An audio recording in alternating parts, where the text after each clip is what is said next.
No, that's wrong. I don't know any 45-year-old men who are not relatives of the children who share their bedroom with other children. Well, what's wrong with sharing your bed? But is it really appropriate for a 44-year-old man to share a bedroom with a child who is not related to him at all? That's a beautiful thing. That's not a worrying thing?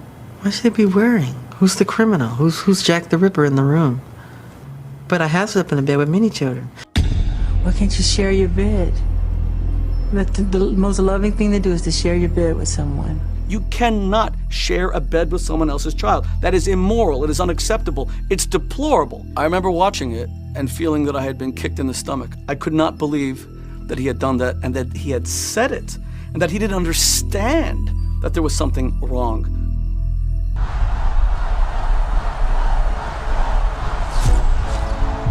You're confident. You're strong. You're beautiful. You're the greatest of all time. Do you know what I'm after? You want to be the biggest star in the world? We need to capitalize on Michael's success because the Jackson family is the brand. That's our Coca-Cola. Biggest selling record of all time. I know I am someone. A poor kid from Gary. Who would have thought? Yes, I believe in me, so you believe in you. You see it, you can do it.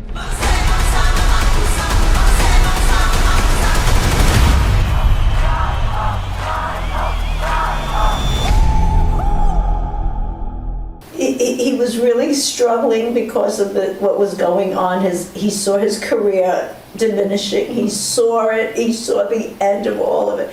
He took advantage of not only my kids, he took advantage of me, of my goodness, of everything I did for him. Paris Jackson has taken a stance on her father's legacy. She notably distanced herself from Michael, the upcoming biopic about her famous father, starring her cousin, Jafar Jackson, posting on Instagram, I just prefer honesty over sales and monetary gain. When I was retained by the Casio family, the first thing I did was have each of the 5 siblings give me sworn testimony on video.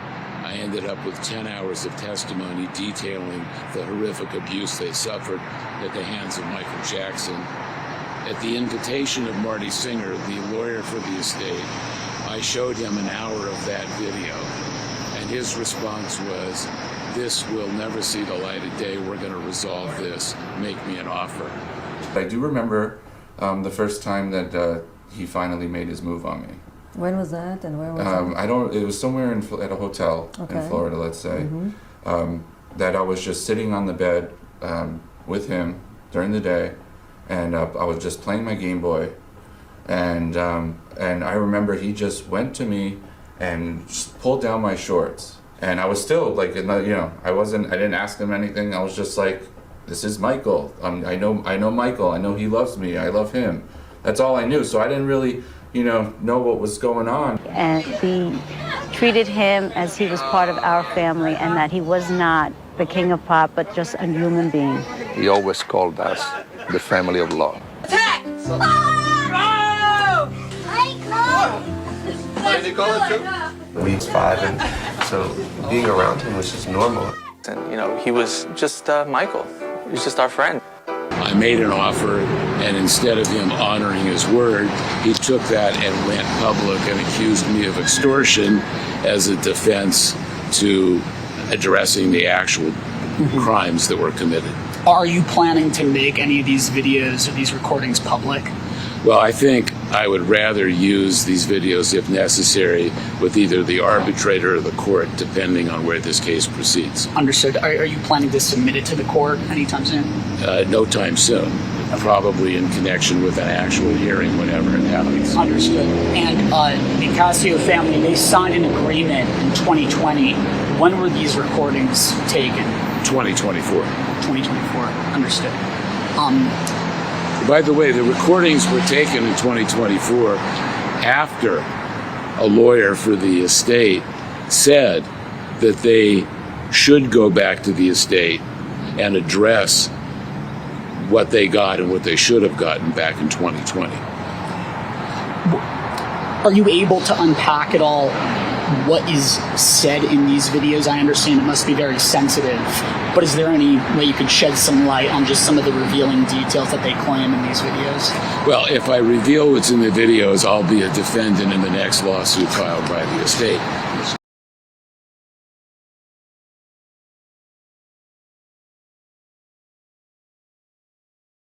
Many people will tell you there's no single profile of a child molester. But I think what we have to look at is there's two types of child molesters. There are child molesters like the guy sitting outside a school or outside an arcade who draws the kid in with candy or draws the kid in with showing the kid dirty pictures and then gets the child and violently molests the child. That's one kind. That's not the kind of child molester we're talking about here. What we're talking about are those people, teachers, youth leaders, priests, scout leaders, who work in youth organizations, institutions of trust. Son, do you still have Brett's mother's number? I need it. Okay. I lost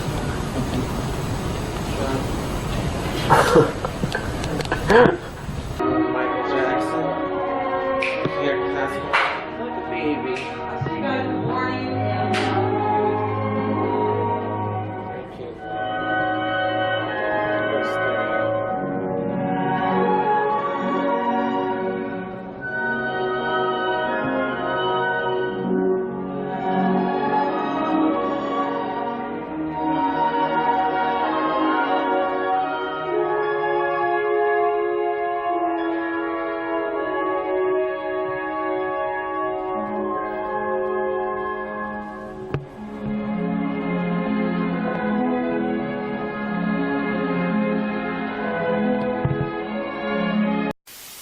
We're talking about people who molest in the context of an institution.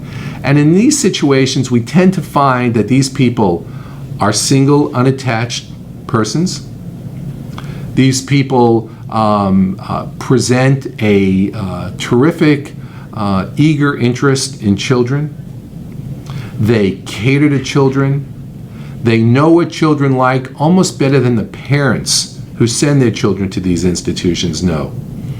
They present themselves as people who will spend any hour of the day to meet the child's needs. So after the child leaves the scout troop or after the child leaves the Boys and Girls Club, they come home and they need something, for instance, travel for school supplies, that person will do it for them. So again, what people need to look at is people who are overeager to be around children, people whose homes, when they go into the person's home, they see they have kid games around the house. They have things that children will be attracted to, because the one thing about child molesters is that they know what children want. Inspecting what appears to be an attic in Neverland Ranch in December of 2003. Watch your head. This is meant for Little people. The low-sloped ceiling hangs above what looks like a preschool setting. And when they do the search up here, there's also these doors that, or who knows has it. All right. Investigators take us through a maze of toy-filled rooms and someone to monitor their every move. Steve? Yes. Someone on the phone? No, it's been on since we came in here. The evidence obtained by Radar Online includes graphic images of child pornography and animal torture, self-portraits made by the pop star himself, and 88 documents. It's locked. Yeah, that's locked. Oh, okay, we're going to have to get a locksmith up here. The evidence points to a deeply disturbed man who used fear, sex, and gore to bend children to his will, one source said. Santa Barbara County Sheriff's officials tell News Channel 3, quote, they appear to be official documents, complete with case numbers. One details bloodied bed linen found in a Disneyland bag. Another lists pornographic books and CDs used, quote, as grooming tools. Much of the evidence was tucked away behind closed doors in taped bags. Wine cellar is what I'm looking for. Let's see what that door goes to. Sure, I thought they said behind the jukebox, right? People will be told there's no profile to a child molester. The person that spends a lot of time with your kid, the person that gives presents to your kid, the person that shows up at strange times, like in the early evening, to take your child to a music lesson when you haven't called them, the person who offers to babysit your child from the school, a teacher who wants to have the child come over and do some work on their house and pays them. Those are the types of people that you should at least be concerned about and look closely at, because child molesters disappear into the fabric of the culture they're living in. And so it does take, that's why training is so important to really help identify these people. That's why we have experts in our cases come in to talk about the grooming process, because child molesters know how to groom, and the grooming process is recognizing the profile of a child molester. He started saying this is love, and then he eventually was telling me that this has to be kept a secret. So you're like, but this is special. This is special between us. We can't have anybody else know. That's how he started the protecting thing. But the more time we spent together, he was doing like serious protection for himself with me. That when I was still young, at that oblivious age, he would make it so serious that he would train me to say no to any authority, any police. If anyone asks, "Are you doing this? Are we doing this?" You say no. You say no. And So what would he tell you? I mean, how would you explain?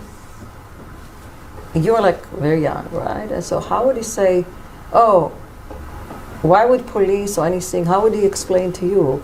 Why would the police or anybody would come? Because he would say that people think this is wrong. People think this is wrong. They're wrong.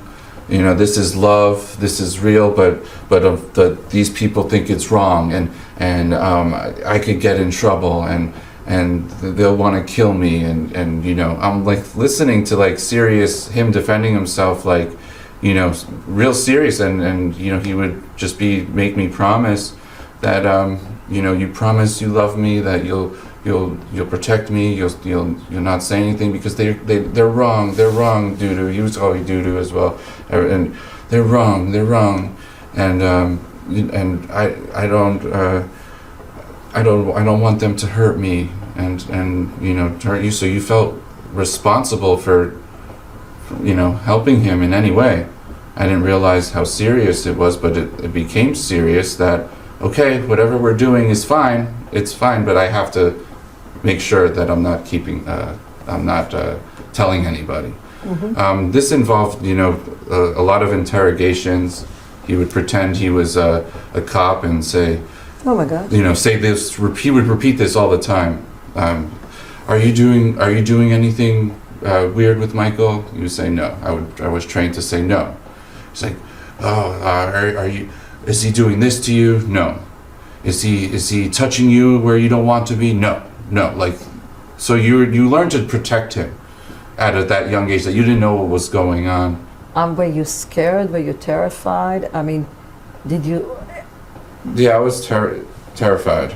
When I got a little older and I was realizing that this is wrong, it was scary, because I saw that he hooked me in, that I had no choice but to abide to him. I had no choice but to, say that this was okay. It's been 20 years since Michael Jackson's infamous trial, in which he was accused of sexually abusing a 13-year-old cancer survivor named Gavin Arvizo. Can you tell us what your conversations, what you guys talked about? Type of like video games and people he knew, and like famous people. We talked about Neverland and cartoons and Simpsons and stuff. He said that he has something that can relax me, and because he says that I know you're stressed out about all the stuff that's going on, so I have something that can relax you. He went to the room and he emptied out a Coke can, and he I think it was Diet Coke, I don't know. But he got a bottle of wine and he put it in there. And then he took it to me and I asked him, well, he said drinking, and I said, what's that? And he said, it's drinking, so I drank it. I didn't like the taste. And I asked him, man, what is it? And he said, it's wine, it'll help you. Just keep drinking it. I kept on drinking it. And my head started hurting and stuff. And I felt, show me how to masturbate. He wanted to show you how to masturbate. Okay. And I said, no. And then he said, he'd do it for me. Okay. And did he do it for you?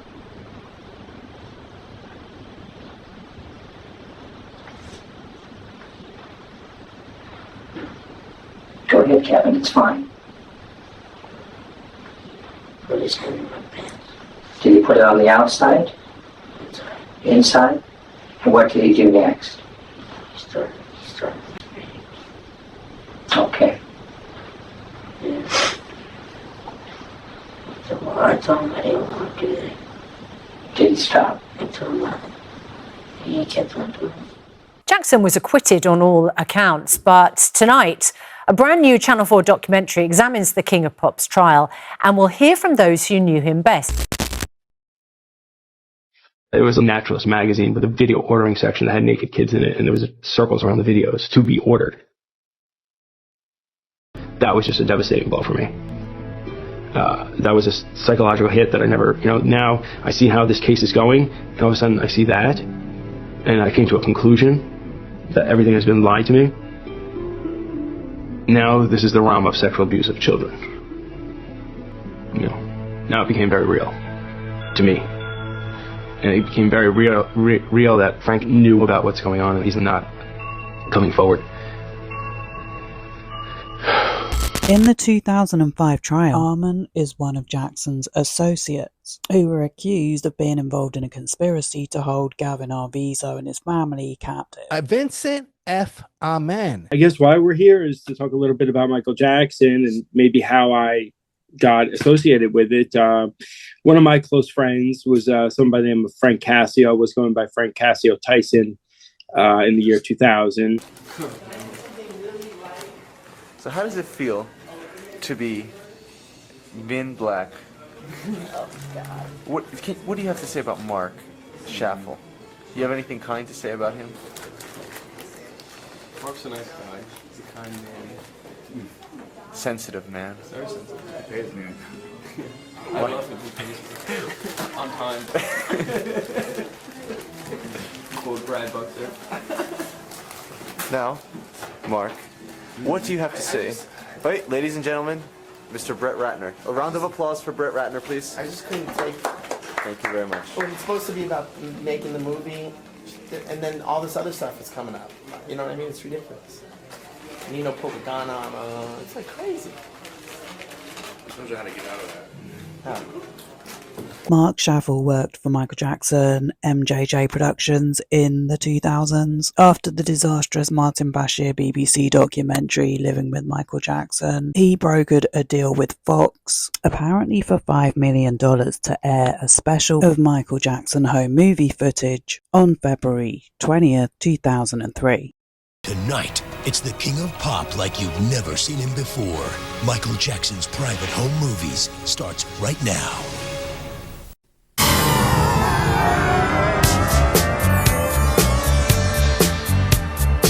Many people are wondering, why would I put my private home movies on television? Well, I thought it was time to do so because many people have opinions about me and they haven't even met me. They don't even know me. So I thought it was time to open up, to show them who I really am. I'm just simply Michael Jackson. Mark Schaffel was a producer of adult entertainment content who Michael Jackson hired to help him produce music, including a charity record.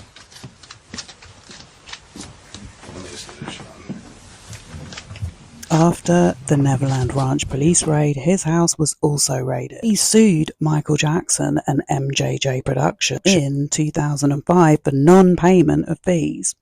There's pictures of him with Brett Ratner, Chris Tucker, and Michael Jackson at Al Malnick's birthday party in Palm Beach with another unidentified boy in 2003. It's uncanny how many people in Michael Jackson's close network were connected to Jeffrey Epstein. Recently, Chris Tucker, Brett Ratner, and Michael Jackson's pictures appeared in the Epstein Files. An Epstein victim testified to meeting Michael Jackson at the Ghislaine Maxwell trial. Another said she spoke to him on the phone. In his 50th birthday book, an assistant wrote she had met Michael Jackson. A CD-ROM was found in Epstein's house with Michael Jackson's name on it, and on the day he died, an email was sent to Epstein saying, "I know you are friends." Vincent Arman is married to Rena O. She claimed in now deleted Twitter posts to be an Epstein victim. Before she died, Virginia Roberts Giuffre said she was no victim. She was used to procure girls for Epstein and Ghislaine Maxwell and was trying to get money from the victim fund. Content creators, some of whom are actual con artists, have been spreading a false narrative to Michael Jackson fans that Neverland was built to save children. None of it is true. Michael Jackson couldn't afford the payments on Neverland. It went into foreclosure in 2007 and was eventually bought by billionaire and Diddy's financial backer, Ron Burkle. Vincent Arman used the FBI Epstein tip line to upload a photo of the nudist magazine with advertisements circled that was apparently given to him by Frank Cascio. You recognize Jackson, of course, here in calmer times. The other face in this portrait is likely unknown to you, but Frank Tyson is thought to be one of Jackson's closest friends. They met when Tyson was just 5 years old, and he's admittedly slept in Jackson's bed. For more than 2 decades, Frank Tyson has never spoken publicly about their relationship, until now, despite numerous financial offers. He has stood by Michael Jackson for 20 years. His loyalty never in question. His dedication total. He is a man prosecutors call threatening, and Michael Jackson calls a friend. Today, in closing arguments, prosecutors called Frank Tyson Michael Jackson's closest associate, a man they say used chilling tactics to help Jackson cover up his relationship with a cancer-stricken 13-year-old boy. You are at the center of these allegations against Michael Jackson. So they say. According to prosecutors, Tyson was willing to go so far for his friend Michael Jackson that he allegedly conspired to kidnap the accuser and his family, hold them hostage at Neverland, and take them all out of the country to Brazil. Prosecutors even alleged that Tyson was so desperate to keep the family quiet that he literally threatened to have them killed. The indictment states that between February and March of 2003, you threatened the accuser, telling him, quote, "I could have your mother killed," end quote. No, Cynthia. I would never say that. It's not me. And that's what's so frustrating for me to watch every single day. Frank Tyson threatened to kill this family. Frank Tyson wants this family disappeared like I'm Frank Tyson from Jersey from The Sopranos. Come on, man. It's crazy. I'm not that person. But Tyson is a person in a position to know a great deal about Michael Jackson. At the very height of Michael Jackson's fame, when Thriller was the best-selling album in the world, Frank Tyson, a small boy from a middle-class home in New Jersey, stepped into his own kind of Neverland. He was just 5 years old when his father, who worked with VIPs at this hotel in New York, brought him to meet Michael Jackson. My father says, "We want to meet Michael Jackson." I'm like, okay, who's Michael Jackson?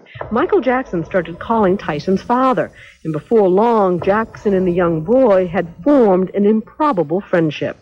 In fact, in some ways, your family became his family. In certain ways, yes. In many ways. Tyson's exuberant Italian family embraced the superstar, including him in every Christmas and Thanksgiving for the past 12 years. Jackson even called Tyson's grandmother Grandma. He comes to your house and stays at your house. Yeah, he does. What was that like? It's funny, he used to come visit whenever he comes to New York when we were kids. He used to come like 10:30 at night or 11 at night and knock on the door, and all of a sudden he'd just come and surprise my family. After a while, Frank and his family began taking trips to see Jackson in Neverland, and like other boys before and after, sometimes slept in Jackson's bed. So how did it happen the first time that you spent the night in this room? What happened? What happened? You really want to know? Yep. My brother and I slept in the bed. He stayed on the floor. That's what happened. So were your parents at all concerned about your spending the night? Never. There was no reason to be concerned. There was no reason to be concerned. There was no cuddling or nothing like that. It wasn't like that. It was like sleeping with your college roommate. But if those were innocent days, they would soon be lost in a swirl of allegations against Jackson.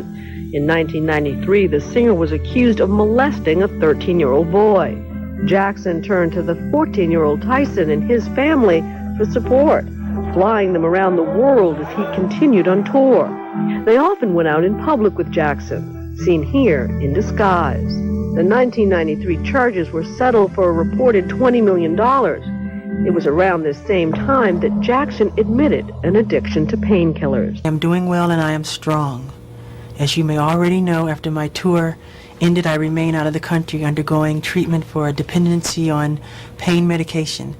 I just wonder, since you acknowledge, since we know that Michael Jackson did have a drug problem, an addiction to painkillers, whether that changes your idea about whether or not all of his behavior with kids was appropriate.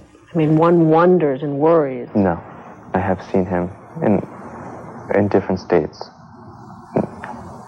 And even when he was in those states, Cynthia, he's never gave me an indication that he is interested in boys or sexual attraction to boys. It's the complete opposite. So even under the influence of narcotics? Even under the influence, he's not like that, Cynthia. It's disgusting. He's not a pedophile. How about proving his guilt in this case? The issue is whether or not he was getting sexual gratification from the association with young boys, and this is something that the judge has allowed the jury to consider regarding that fact. I understand, but this is not a sexual book. There is no sexual... Do you want me to start showing pictures on camera? Be my guest. Be my guest. Why don't you show you... Let's go. Let's take the book. We can start showing it to your viewers, and let's see if these books are sexual. Okay. Pull them all out. All right. Pull them all out. Guys, I don't want to get in trouble. Well, go ahead. Let's do this. That's been shown. Yeah. That's been shown. That is, I mean, that's not my style. That's not sexual. You and I can argue all you want. The point thing, I want to go back to that. Prove the case. Right. He's charged with a sex crime, not with having books that 99.9% of the population think are icky. Yeah. These are legal. Frank, they're not my style. You have said this guy likes girls. We know he's married before and all that sort of thing, and he's got 3 kids. That he likes girls. That this whole porn thing is out of whack. He looks at girls. Well, is this the sort of thing that you would look at to get turned on about girls? No, I mean, so I would not look at these books, but you have to understand Michael is an artist in more than one way. Now, okay, now listen. I'm listening. I mean, I know a lot of photographers who are completely straight. Completely straight. A lot of artists who are completely straight. And you know what, for reference, for photography, they do have books to this caliber. A second family claiming to be friends with the entertainer was introduced to CNN late Thursday by an associate of Jackson's. As with 11-year-old Brett Barnes, interviewed Wednesday by CNN, Joy Robson and her 2 children say they frequently stayed at Jackson's ranch and that 10-year-old Wade had slumber parties with Jackson, sleeping with him in the same bed. When you heard that a boy was alleging that Michael had abused him, I was shocked too, and I think it's sick, because I know Michael well enough that he wouldn't do anything like that. I know that for a fact. Today's real-life hot topic, Michael Jackson as a child, when the megastar quietly became friends with his family living in the suburbs of New Jersey. This is the most incredible story ever. He went on to become Michael's personal manager, giving him, he's gotten front row seats for Michael's tours through his tumultuous career and whatnot. And now Frank has written a new book. It's called My Friend Michael, An Ordinary Friendship with an Extraordinary Man. Please welcome Jersey's own Frank Cascio.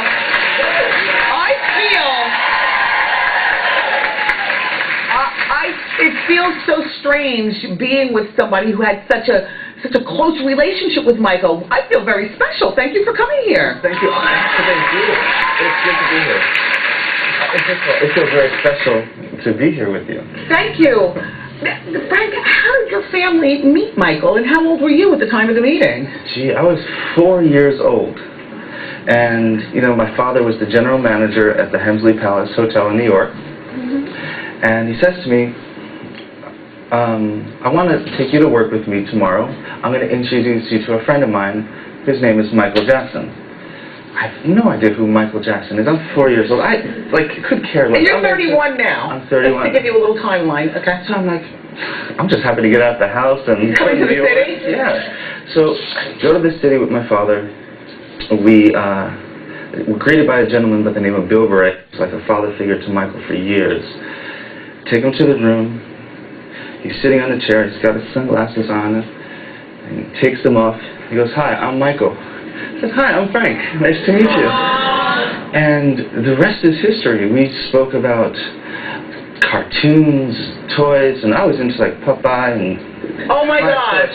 And he knew more about cartoons and toys than I did. I'm like, what show should I watch? Yeah! Gavin came to Michael and said, "Michael, could we sleep in your room tonight?" And Michael looked at me and says, "I don't know, you know, I think you better ask your mother." "Oh, we already asked our mother. She says, sure, no problem." I'm like, no, this is something's odd. This is not right. And then as I was about to go tell Gavin that he cannot sleep in Michael's room, Michael says, "Okay, I have a solution for this. You have to sleep in the room with me." The two children slept on the bed, and Michael and I slept on the floor. I was a 21-year-old producer trying to make it in Hollywood. One project led to another project, and before I know it, I'm working for the biggest star in the history of stardom, Michael Jackson. Gavin Arvizo was a 10-year-old kid. He was small, he was frail, and he had terminal cancer. I walked into Gavin's hospital room, and there was a gigantic gift basket full of things like PlayStations. And I said, who gave you that? And Gavin said, "Michael." But that's the first time I heard about the involvement of Michael Jackson in Gavin's life. I remember having to edit a short film of Michael and Gavin.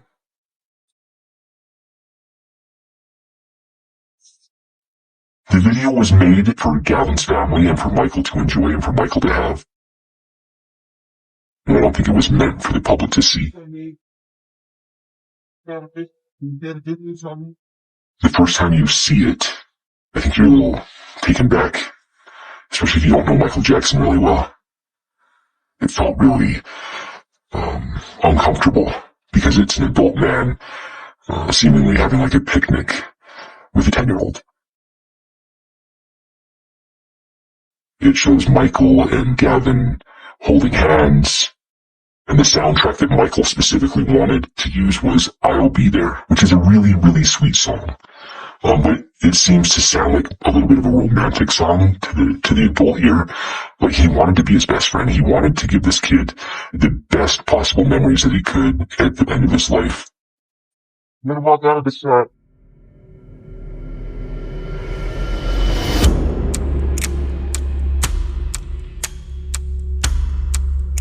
Gavin just had chemotherapy and not feeling good, and it just touches your heart. To me, he represents the white light that we see before he died. He's that light, that hope. Don't be afraid, come. It's like an angel. Every time I talk to him, he's in a better spirit. And no healing, I'm not just speaking. I know healing. Did I need to, Michael? And then he calls me Dad. I go, "You better ask your dad if it's okay for you to call me Dad." He said, "Dad, is it okay if I call Michael Dad?" He said, "Yes." He said, "No problem, whatever you want." Kids always do that. And I always feel that I don't want the parents to get jealous, because it happens sometimes, and it rubs fathers in a strange way. And the kids end up just falling in love with my personality. Sometimes it gets me into trouble, but I'm just there to help. Believing in children, believing in young people, believing that God gave me this for a reason, to help my babies. I see beautiful all children. They're all beautiful to me.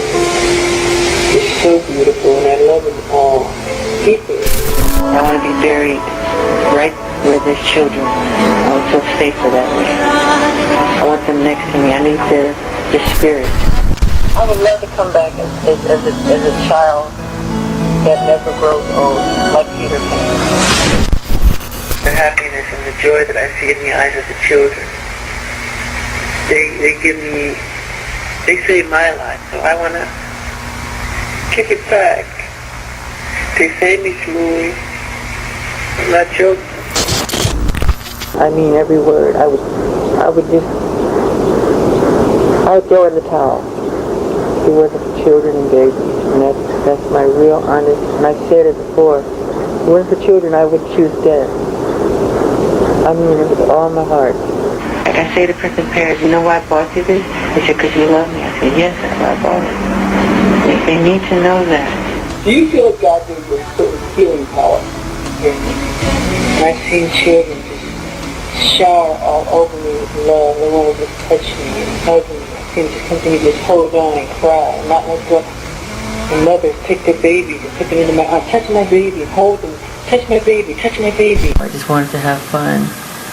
Or know what it's like to have a buddy over, or a slumber party, or a birthday, which we never had, or a Christmas, which we never had. Is that why you do it now? That's why I do it now. Is that what your life is now? Yeah, and I feel so guilty when I do it now. But I do it because I have children. And I never want them to suffer or to feel the way I felt. The fact that I did not do it. We did for him, because he never celebrated Christmas. We would bring tons of gifts to him to show us that our relationship wasn't because of who he was, but that we were accepting him as a person. I've met a lot of people in my life, and very few are real friends. And Elizabeth is one of the most loyal, loving, caring people that I know. She decided to transform Neverland into its first Christmas because I don't celebrate Christmas. It is 1993, and this will be Michael Jackson's very first Christmas. It has taken me, I would think, about 5 years of talking him into celebrating Christmas at Neverland, because I understood that if you are a Jehovah's Witness, they don't celebrate Christmas. When he quit being a Jehovah's Witness, I said to Michael, I think Christmas is a wonderful way of celebrating love. It's a celebration of love, and I can't see Christmas without Michael, or Michael without Christmas. It's pretty, isn't it? I had no idea she was planning this. This was a real surprise. Michael? That's my bedroom that she's coming to now. Michael? It's the spirit of Christmas. Come to haunt you. I'm not easy to wake up. Michael! Don't jump at the side of my little dog. She know I don't like that dog because I'm afraid of dogs. They're little, but they bite. Oh, you sweet. Come on. Welcome to your first Christmas. Oh my God. It's incredible. I can't believe this. This is the first time. I know. She decorated the entire house. Did you first see it, the propofol? Well, I've actually never seen Michael taking propofol. The first I've ever heard of propofol was during this Dr. Conrad Murray trial. I think it was in 1999, there was a doctor who explained to me a procedure and what he was doing, but I've never seen Michael taking propofol. I've never Okay, well, the procedure that an anesthesiologist would do, let's be clear, an anesthesiologist uses propofol to put people to sleep. And that's the only drug you can use that puts people reliably out and then wakes them up again in a couple of hours. Everything else would have him out the rest of the day. Well, so Dr. what you described in your book is somebody receiving propofol. It's just the way it is. So that was the summer of 1999, I guess. So you did witness propofol being administered. I've never Now, my witnessed understand. propofol. I want to let me get a break and come back because I want to talk about Diprovan. Diprovan. Okay, now let me I never get personal, but I had cataract surgery. They knock you out for a little while, you wake up and suddenly it's gone and you feel fine. And they gave me Diprovan. It's a wonderful drug when used correctly. It is used by anesthesiologists. Right, because it's a very short-acting drug. It's very metabolized very quickly. You go to sleep. You go to sleep, and it's gotten rid of from the body very quickly. But what would it be doing in someone's house? I have no idea, and that's what doesn't make sense to me. And it's like anything. I mean, it's the danger of all these substances that are available that people can get because the very rich and the very poor, the rich and the famous can buy anything they want to buy. Yeah, but how would you buy Diprovan? Well, you can get it from an anesthesiologist. But he'd have to come to your house. Would you do it in your house? No, certainly not unless you had an anesthesiologist administering it to you. There are certain things that you have to not do. And the one thing you have to know is what you're doing with medication. And medicine is not something casual. I mean, I developed certain things in my life. Not a lot, but the sites they use Botox on and certain injectable fillers. And I mean, that's my life. And I mean, the big thing that I see is you see so many people giving Botox parties and things like this, and this makes no sense to me. I want to talk about medicine. That. All right. Did Michael tell you he used Diprovan? I knew at one point that he was using Diprovan when he was on tour in Germany. And so he was using it with an anesthesiologist to go to sleep at night. And I told him he was absolutely insane. I said, you have to understand that this drug you can't repeatedly take because what happens with narcotics, no matter what you do, you build a tolerance to them. Are you surprised that Diprovan was found in his home, supposedly? I'm very shocked by it, but I have to tell you that it's not something that would be unheard of because I told him that this drug was very dangerous to use on a regular basis. And what did he say when you told him? Well, he listened to me. But you can't be absolutely sure that you're going to force anyone. I spent half a year living with heroin addicts and writing a book about my experiences when I was in medical school, when I went to England after the death of my father and brother. And what I learned from the experiences, you couldn't really ever be assured that you're getting honest information from someone who's an addict. Yeah, because they lie. Well, they lied. One of the things we found out, there was a pharmacy in Beverly Hills called Mickey Fine that he owed in excess of $100,000. And that pharmacy was on the ground floor of Dr. Arnold Klein, the same doctor that was infusing him with opioids on a daily basis. But I learned, Frank was getting prescriptions for Michael in different names, and he was giving it to him. They were doing that together. This is later on. And drinking when they were 15 and 16 years old. I have some pictures of that that I turned over actually to the authorities. He got him hooked on it. We all know from later on in life that Michael was taking mass amounts of these pills, like M&Ms. Yeah. And then he got Frank into that. And they were staying together alone as a young child all the way up. 18, 25, so a young child, and he was getting Frank into this. It got to the point where I knew his family, Frank, and they were like, why is Frank bringing all these bottles and medicine with him to, Italy? There's another story. There's something else that happened. And I also have a story for you today. And it involves drugs. And I'll tell you this. And I told the alcohol is very nice. Me too. I don't know if this is something I ever want to talk about. Maybe not.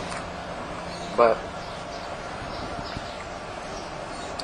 me, at 15, I smoked with my mom. But I wanted to. I wanted to drink, so. You're a kid, right. I mean, Every kid would. 15, you want to do those kind of things, and I was experimenting, at that time. So I think if I was a 40-year-old man, I wouldn't be offering anything to a 15-year-old teenager. even if he or she was asking for anything like that, you know? Well, after spending 3 years and a reputed $20 million, Michael Jackson is out to rock the world with his first studio album of new songs in 10 years. I am at the Beverly Hills Hotel meeting Michael Jackson for the first time. I received a phone call from a friend at Sony who was complaining and very worried that the Michael Jackson record was not going to come in on time. And that was a problem because that's costing $1 million, you know, a minute kind of thing. Rudy Provencio was another witness in the 2005 trial. He worked for Mark Schaffer and was brought in originally to help manage Michael Jackson's delivery of his album. He said he kept records of conversations, of plans to intimidate Gavin Arvizo and his family and relocate them out of the country. My role was to make sure that they could get a record in. When you work with like rap artists and stuff like that, it's like no hookers, no blow. We got to get this in and we got a due date of the 15th. I'm there to talk business. But then there was a mysterious man that just kind of showed up with a briefcase full of just pharmaceuticals. There was loads of pills and drugs. Demerol was a big one. And then we zipped around the corner and went to a pharmacy and picked up more drugs. I'm like, what the hell? What is this? Genius. What are you talking about? He's drugged out. In the studio, I realized very quickly that we're not focused on what we should be focused on. He doesn't wake up until 3 p.m. And then you're sitting there like waiting for hours and hours and hours. And then he gets up and I don't feel like it. He wasn't even there half the time. I thought, why isn't anybody saying anything? It was pretty crazy. When Quincy was around, things were pretty controlled. You know, things was very fine. But when Quincy stopped being involved, it got pretty crazy. You How know, so? Well, you know, Mike would have 3 rooms booked, right? And you're all waiting for him to show up. And then Mike booked for a week. Everybody's waiting, paying, you know, and like, I think it was on Dangerous. I think that Michael had a pretty great deal with CBS. I think at $18 million up front for each record, non-recoupable. But on Dangerous, we actually exceeded that number.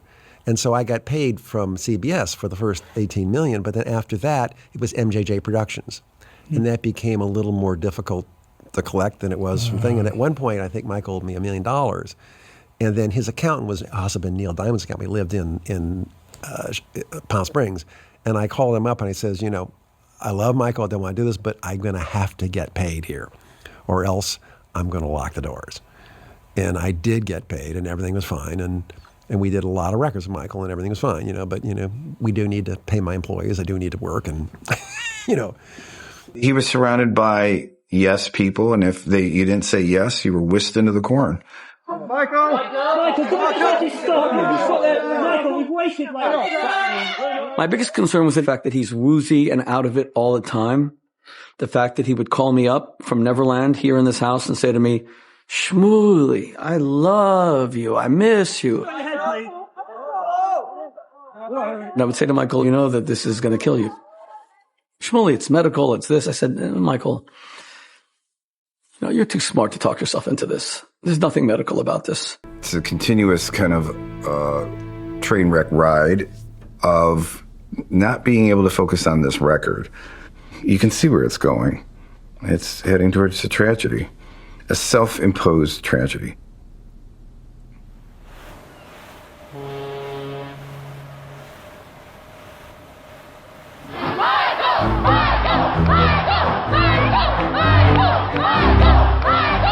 Shortly after the album comes out, we are committed to go to several record stores. One of them, being the biggest, is the Virgin Megastore in New York City, Times Square.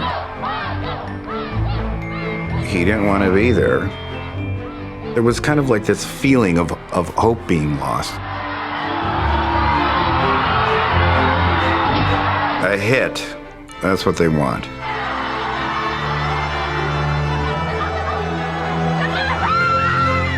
Well, that's not what they got. $30 million later, they get a clunker. His latest album, Invincible, only sold a disappointing 2 million copies In the U.S. Invincible? I don't think so. The train keeps going. Where's the next stop coming to, folks?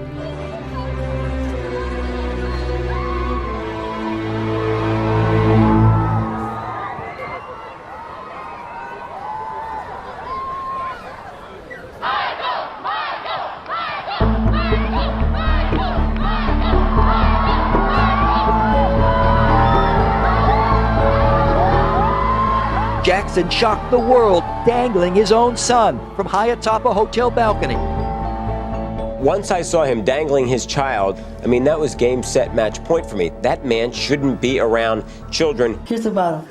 It's okay, just get this off. Ow! Oh, please don't cry, blanket. Oh, blanket. Okay, here we go. Abu, Abu, Abu, Abu, Abu, Abu. Yes, Abu. Blanket. I love you, blanket. Yes. I love you. I love my children very much. Yes. I don't want him to cry. Lovely. Does he like his feed? Yes.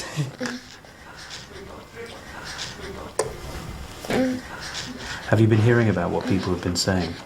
That's totally ignorant. I would never do that to my children or any child. Try to kill them? Come on. Stupid. And why would I put a scarf over the baby's face if I was trying to throw him off the balcony? We were waving to thousands of fans down below, and they were chanting they wanted to see my child. So I was kind enough to let them see. I was doing something out of innocence.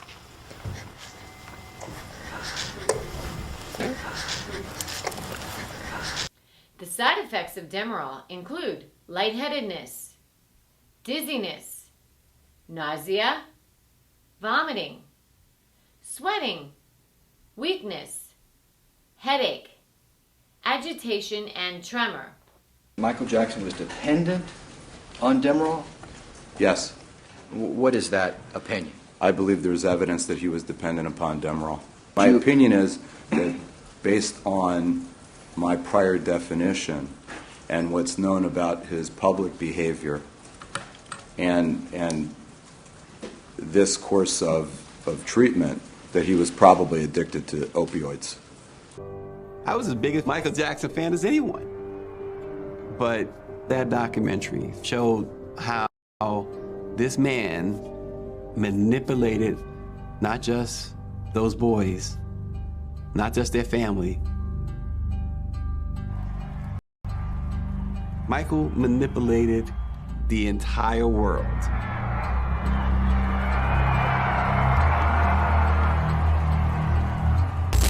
Can we just do it again without the negative, saying that you don't like the tour? Just 'cause I don't like it though. I know, but you say this I go through but what hell. Is it setting up though? I don't understand. I go through hell touring. Okay, then I'll make it positive then. Yeah, it's just For you know the truth.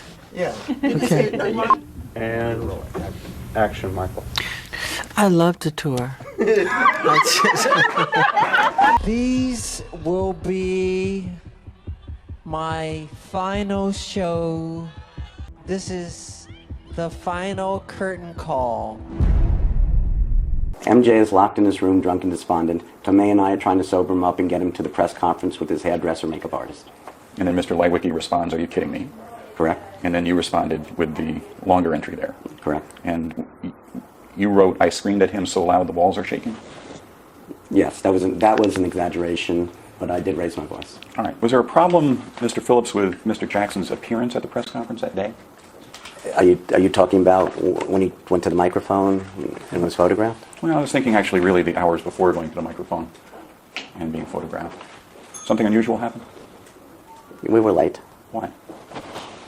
To the best of my knowledge, based on statements made to me by Dr. Tomei, Michael was scared of the reception he was going to get because he hadn't been in the public eye in so long, and that he might be hungover. Randy, I will do whatever I can to be of help with the situation. If you need me to come to the house, just give me a call in the morning. My concern is, now that we've brought the doctor into the fold and have played the tough love now or never card, is that the artist may be unable to rise to the occasion due to real emotional stuff. He appeared quite weak and fatigued this evening. He had a terrible case of the chills, was trembling, rambling, and obsessing. Everything in me says he should be psychologically evaluated. If we have any chance at all to get him back in the light, it's going to take a strong therapist to help him through this, as well as immediate physical nurturing. I was told by our choreographer that during the artist costume fitting with his designer tonight, they noticed he'd lost more weight. As far as I can tell, there is no one taking responsibility, caring for him on a daily basis. Where was his assistant tonight? Tonight I was feeding him, wrapping him in blankets to warm his chills, massaging his feet to calm him, and calling his doctor. There were 4 security guards outside his door, but no one was offering him a cup of hot tea. Finally, it's important for everyone to know, I believe that he really wants this. It would shatter him, break his heart if we pulled the plug. He's terribly frightened it's all going to go away. He asked me repeatedly tonight if I was going to leave him. He was practically begging for my confidence. It broke my heart. He was like a lost boy. There still may be a chance he can rise to the occasion if we get him the help he needs. Sincerely, Kenny. We have no hope. No hope. That's the next generation. Jackson sounds heavily drugged, telling Murray his plans to use money from his comeback concerts to build a hospital for children.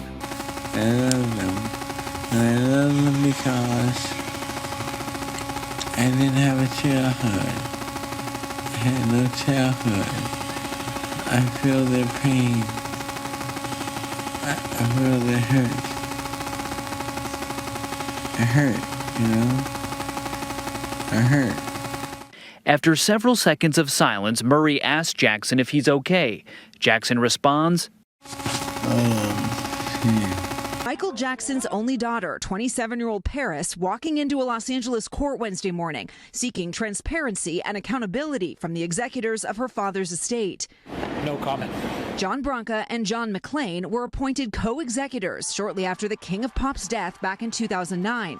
In the nearly 17 years since, they've taken the estate from over $500 million in debt to an estimated net worth more than $2 billion.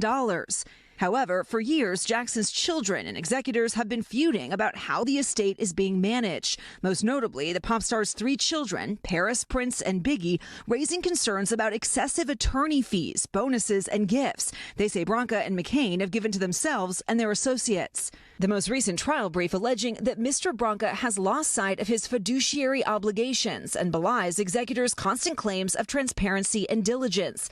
Of particular concern, $625,000 in non-contractual gifts to law firms without consent of the heirs. The executors firing back, claiming the fees, bonuses, and gifts are just the cost of doing business, and that Paris is ignoring an earlier ruling saying they are entitled to an award of attorney's fees.